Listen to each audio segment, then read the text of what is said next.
ijazahnya gue yakin asli gitu ya, orangnya juga asli. Tapi kalau pihak UGM sendiri mengatakan kalau itu benar-benar ijazah yang dikeluarkan oleh UGM secara legalitas asli gitu dan sangat ya, kayak Om Deddy Corbuzier ya kan. Secara legal dia sekarang adalah Om Deddy ini adalah seorang tentara secara legal, dan itu benar dia adalah seorang tentara.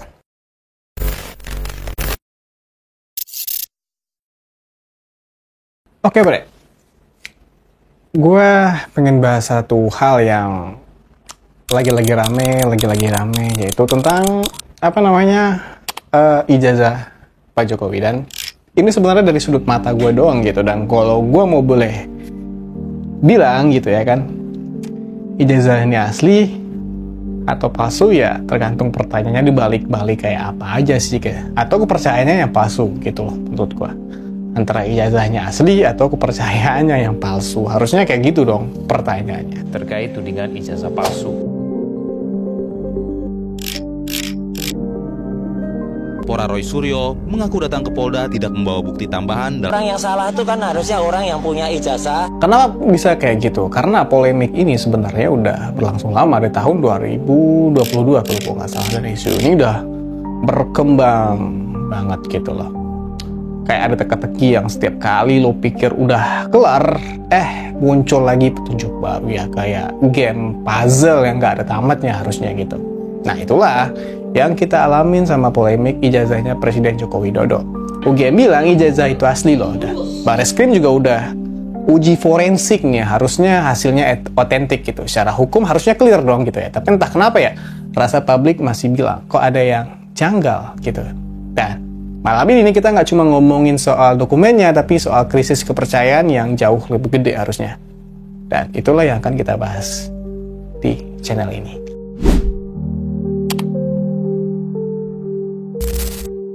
Seperti yang tadi udah gue singgung, kasus ini awalnya simple aja gitu. Ada tuduhan ijazah palsu gitu, langsung dibantah sama dua institusi paling kredibel. Yang pertama, UGM mengeluarkan klarifikasi resmi, ijazah itu benar nih, lulusan Fakultas Kehutanan, tanggal kelulusan ada, datanya udah cocok semua.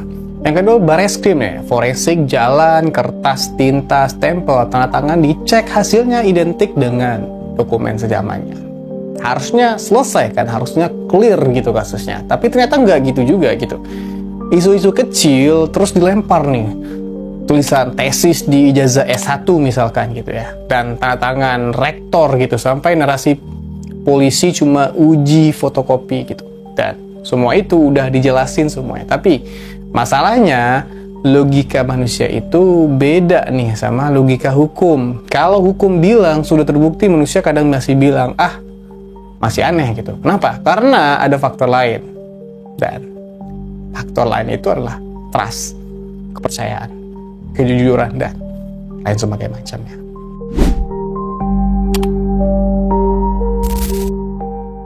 Ini poin penting nih, kenapa orang gampang percaya isu begini. Dan data makro bilang nih, ekonomi nih harusnya tumbuh terkendali, inflasi terkendali, investasi masuk. Tapi pengalaman mikro masyarakat bilang harga sembako naik lah, listrik makin mahal, dompet makin tipis, janji 10 juta lapangan pekerjaan, yang terasa malah tenaga kerja asing gitu yang masuk ke Indonesia. Janji-janji Jakarta berkurang, solusinya justru pindah ke ibu kota baru. Jadi, meski data resmi bilang A nih, pengalaman rakyat sehari-hari bilangnya B gitu. Dan dalam psikologi sosial, fakta yang dirasakan langsung lebih kuat daripada data di atas kertas. Makanya, ketika ada keraguan soal ijazah, banyak orang-orang otomatis percaya bukan karena buktinya kuat, tapi karena mereka udah terbiasa dikecewakan oleh janji-janji palsu para pejabat di negeri kita ini.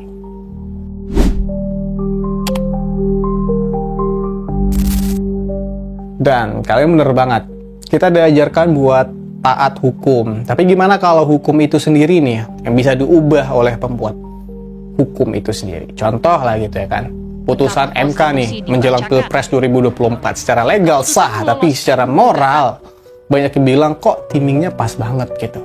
Dan publik jadi terbiasa curiga kalau aturan aja bisa dimainkan, gimana dengan dokumen pribadi kayak ijazah yang privasi gitu ya kan.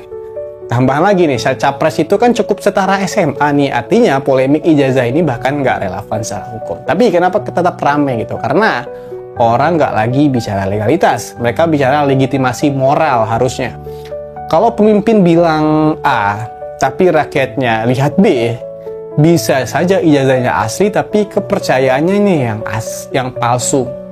Maksud gue di situ.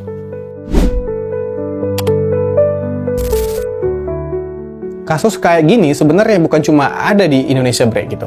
Di Nigeria juga ada. Presiden Bola Tinubu digugat soal ijazah Chicago State University sampai ke pengadilan dan publik juga terbelah sama kayak kita sekarang. Di Hungaria, Presiden Sketmir ketahuan plagiat disertasi. Akhirnya dia mundur karena dia punya malu dan muka. Dan di Jepang banyak mentu tumbang cuma gara-gara skandal kecil soal kredensial. Poinnya, keabsahan dokumen bisa jadi senjata politik, bukan semata-mata soal benar atau salah, tapi soal kepercayaan si publik ini sendiri yang tentunya harus diambil hati oleh pemerintah publik itu. Dan akhirnya kita sampai di pertanyaan paling dalam. Kalau ijazahnya asli, apakah pemiliknya juga asli di mata rakyat? Ada dua kebenaran yang tabrakan di sini maksud gua. Yang satu, kebenaran hukum nih, dokumen valid, forensik cocok, UGM berdiri di belakangnya ya, itu udah mengatakan kalau ijazahnya asli gitu. Kedua, pengalaman dari kebenaran itu sendiri. Rakyat merasa janji dan realita kok nggak klop gitu. Trustnya hilang gitu, kepercayaannya hilang. Di era polarisasi, orang cenderung pilih kebenaran yang bikin tenang ketimbang kebenaran formal yang terasa dingin. Itulah kenapa isu ini kayak api dalam sekam. Resmi bilang selesai, tapi di bawah tetap nyala. Itulah kenapa kalian masih mendengarkan beritanya sampai saat sekarang ini.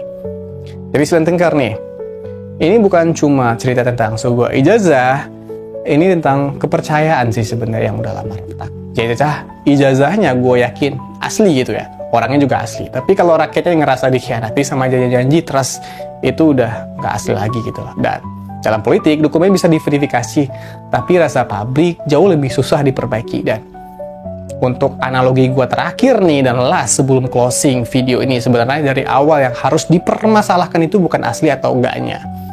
Karena apa? Gini deh, kalau gue mikirnya kayak gini. Sebenarnya kalau misalkan mau dikatakan ataupun mau dilaporkan ijazah ini asli ataupun palsu, pemiliknya asli ataupun pemiliknya palsu, itu lo nggak akan nemuin titik temu sama sekali menurut gue. Karena apa? Kalau kita udah memiliki kepercayaan yang kurang kepada pemerintah, bisa saja kita memiliki logika ataupun pemikiran, bisa jadi pihak UGM ditekan, kan gitu ya. Tapi kita juga harus memiliki power untuk benar-benar bisa mengatakan itu secara langsung dan belak-belakan, dan kita harus juga mengumpulkan buktinya secara logika begitu.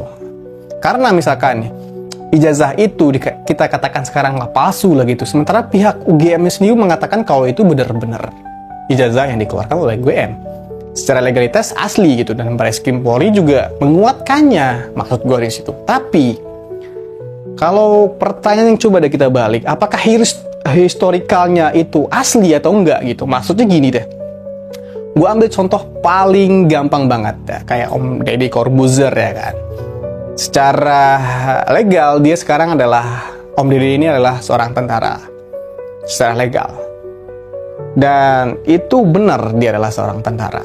Akan tetapi apakah dia mendapatkan pekerjaan ataupun mendapatkan kehormatan sebagai seorang tentara itu secara sama dengan penduduk-penduduk ataupun warga negara Indonesia, yang mana mereka harus mengalami administrasi tes, kesehatan tes, akademik, psikologi, jasmani, dan pantoda, pantohir, dan sampai akhirnya dia masuk ke basic yang di barak dan lain segala macamnya, pendidikan lah gitu ya kan.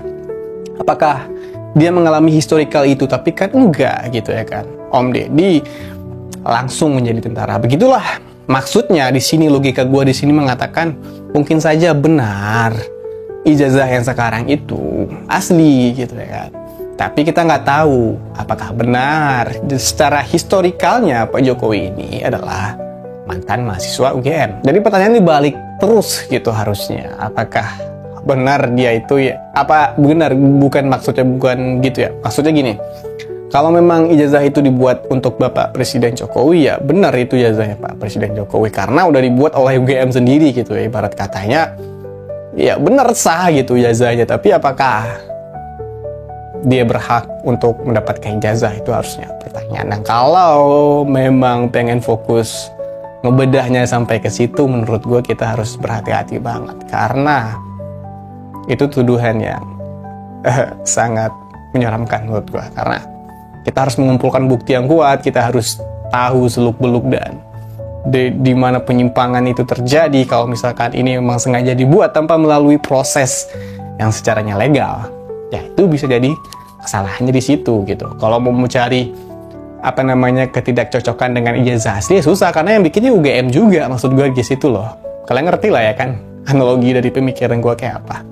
Dan sampai di situ aja ya video kita kali ini. Kalau kita masuk lebih dalam sih sebenarnya bisa, tapi gue takut nanti ada pemotongan video di TikTok dan lain segala macamnya, dan itu akan berakibat bermasalah. Tapi akan gue tampilkan semua beritanya nanti di channel ini. Dan terima kasih telah nonton video sampai habis, dan gue Kato Moji mohon undur diri. See you di next video. Bye bye.